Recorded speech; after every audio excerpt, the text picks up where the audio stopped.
The stale air of the brig hangs heavy, punctuated only by Alex's muffled sobs. Meanwhile, Tina and Jeremy stride down the corridor, their footsteps echoing the tension between them. I need coffee. Strong coffee. Cafeteria? They really need to clean that coffee machine. They settle at a table, the low hum of conversation around them a stark contrast to the tense silence they carry. So, what now? With Paul and Alex. We need eyes on Paul. Someone inside the hospital. You thinking what I'm thinking? Operation British Invasion. Kate. A whale and a convincing accent. She can blend in anywhere. Jeremy scans the cafeteria, spotting Kate by the vending machine, her fingers hovering over the button for a London fog. Kate, darling, fancy a little undercover work? Think international espionage, but with better coffee. Depends. What's the mission, and what's in it for me? Hospital recon. Think you can pull off a British accent? I'll even spring for a London fog. Deal. A proper London fog, mind you. None of that instant nonsense. Tina rejoins them, a black wig concealed in a bag. The exchange is quick, efficient. Jeremy hands Kate a pair of glasses, the lenses subtly reflecting the light miniature camera discreetly embedded. Remember, you're visiting a distant relative. Sickly and, perhaps. Right then. One sickly aunt coming right up. Jolly good. The hospital air hangs heavy with antiseptic and anxiety. The bustling atmosphere, a result of a recent bus crash, provides the perfect cover.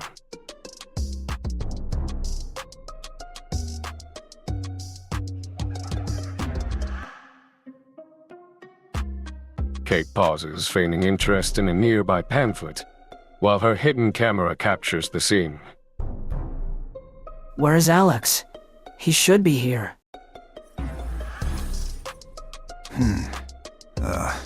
He must have slipped out after the incident. We'll find him, sir. Find him? Now. He needs to understand the consequences of his actions. And he needs to finish what he started. Find?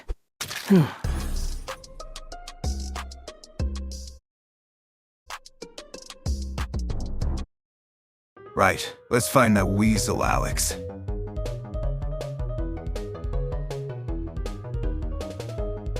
You think he's really that sick, Matt? Serves him right for what he did to our favorite cafe.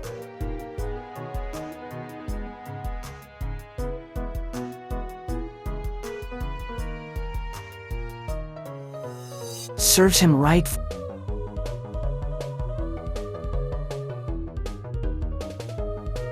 Copy that. I'm in position. He won't get far. Kate smiles, a flicker of satisfaction in her eyes, and turns her attention back to Paul's room. Inside, Paul, propped up against pillows, regards her with a disconcerting calmness. The subtle click of the camera shutter inside her glasses goes unnoticed. Lost, dear? Or curious? Oh, what happened? Poisoned? At that wretched coffee shop. Intentionally. That's awful. The sudden intrusion of several police officers shatters the fragile peace.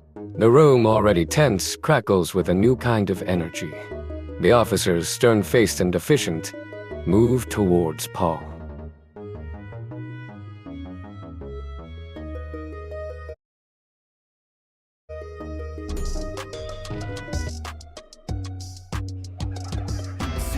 The sudden intrusion of several police officers shatters the fragile peace. The room, already tense, crackles with a new kind of energy. The officers, stern-faced and deficient, move towards Paul.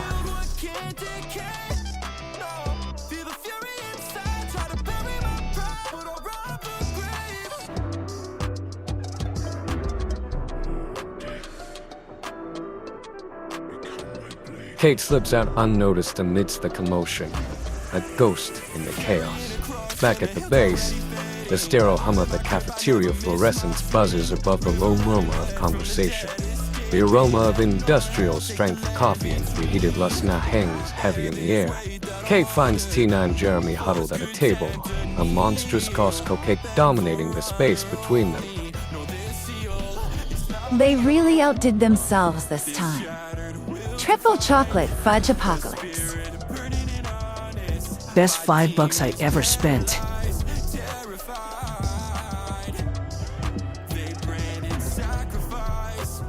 Paul's been arrested. Already?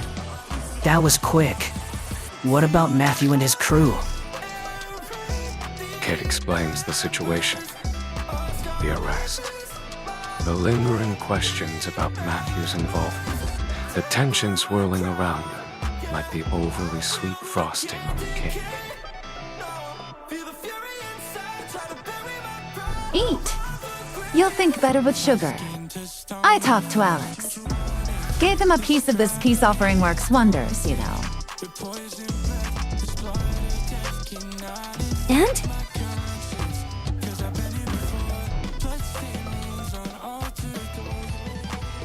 Paul bought the hypnotic buffer from some mad scientist in Russia. Apparently, the guy's obsessed with controlling people through music and lyrics. So, like, a really bad karaoke night? Alex confirms that Paul wanted to hypnotize the citizens of Canada using this music-based mind control. He actually admitted to it. Kate takes a bite of the cake, the sweetness a stark contrast to the bitter reality of the situation. The fluorescent lights hum, casting long shadows across the cafeteria table, a silent testament to the unease that settled over them. This mad scientist. We need to know more. What was Paul's connection to him? Alex is tucked away in a room on base now. Therapy sessions scheduled and everything. He seemed pretty happy about it, actually. Especially after.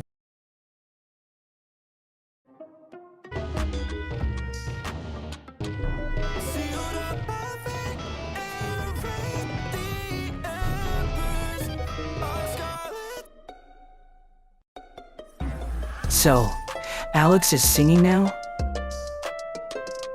Kate raises a perfectly sculpted eyebrow, a flicker of amusement dancing in her eyes. He knows more about Paul Grant's network. And how he communicates with them. Steve and Kira stroll into the cafeteria, the remnants of their walk lingering in their easy camaraderie. What's all this then? Paul Grant's been arrested. Picked him up at the hospital. Well, I'll be. This calls for a celebration. Olive Garden. Anyone. I love Olive Garden. They're an angel hair pasta with mushroom sauce. Nothing beats making my own version. Though,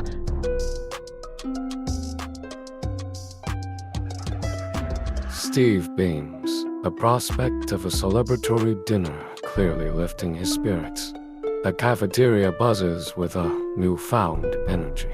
Inoyoilado. Everybody should pay the wrong way, though.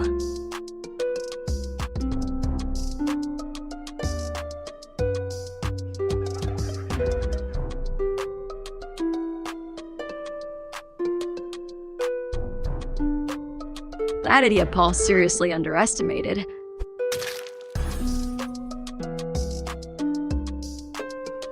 What people with disabilities can do.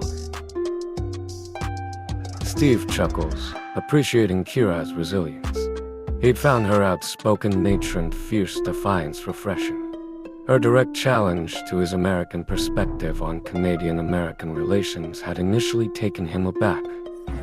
But now, he found himself strangely drawn to her fiery personality.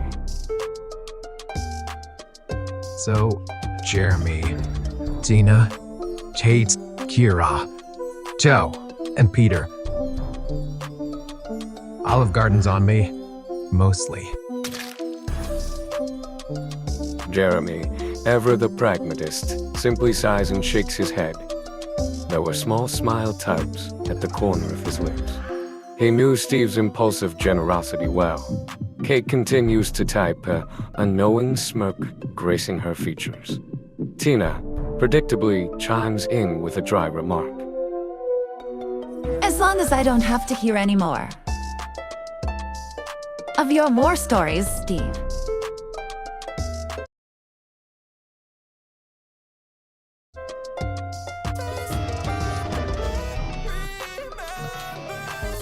The dim glow of the laptop screen illuminates Tina's focused face. The others huddled around, palpable anxiety in the room. Turn it up. The dim glow of the laptop screen illuminates Tina. Turn it up. Sounds like a bad recording of a rehearsal. Wait, rewind it. Just before the music starts.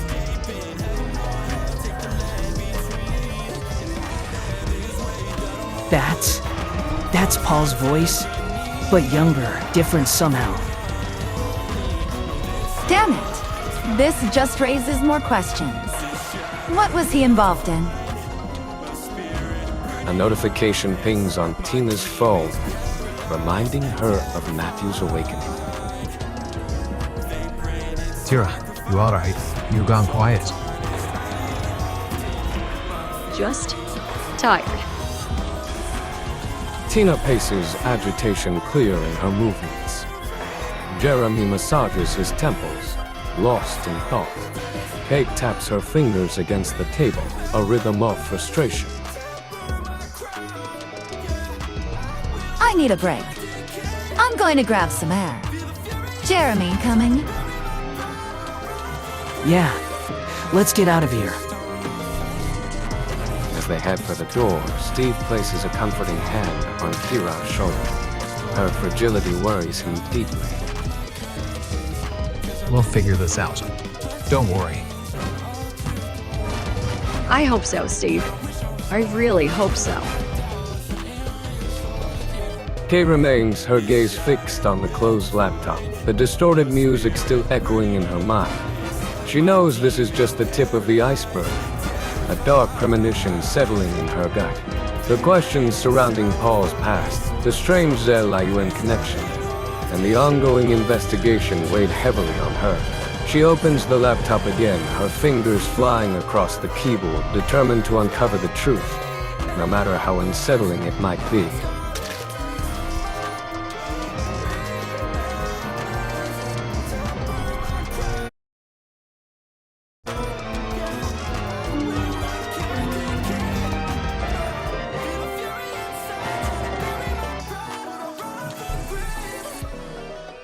Easy does it.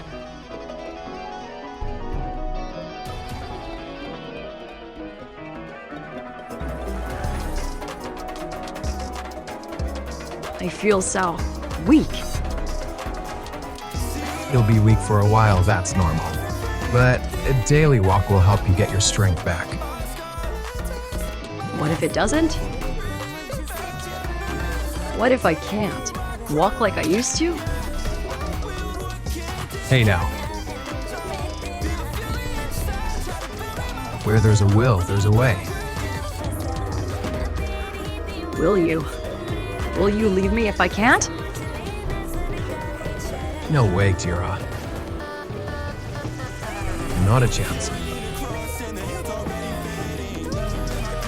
Hara's breathing evens out as sleep claims her. The room falls silent. Steve? Tina? Jeremy? What's going on? We found something. On the dark web. About Paul's experiments before the... You know, the cult. It's shocking. The cafeteria air hung thick with the smell of stale coffee and anise. Right, here it is. The grainy video showed a room crowded with people. A stereo system was connected to a strange machine. What is that thing? Some kind of hypnotic buffer machine, apparently. The familiar opening chords of Queen's Don't Stop Me Now fill the cafeteria. Wait a minute. The camera focuses on the crowd. As the beat drops, they begin to move, compelled by the music. Whoa. Told you it was shocking. This changes everything.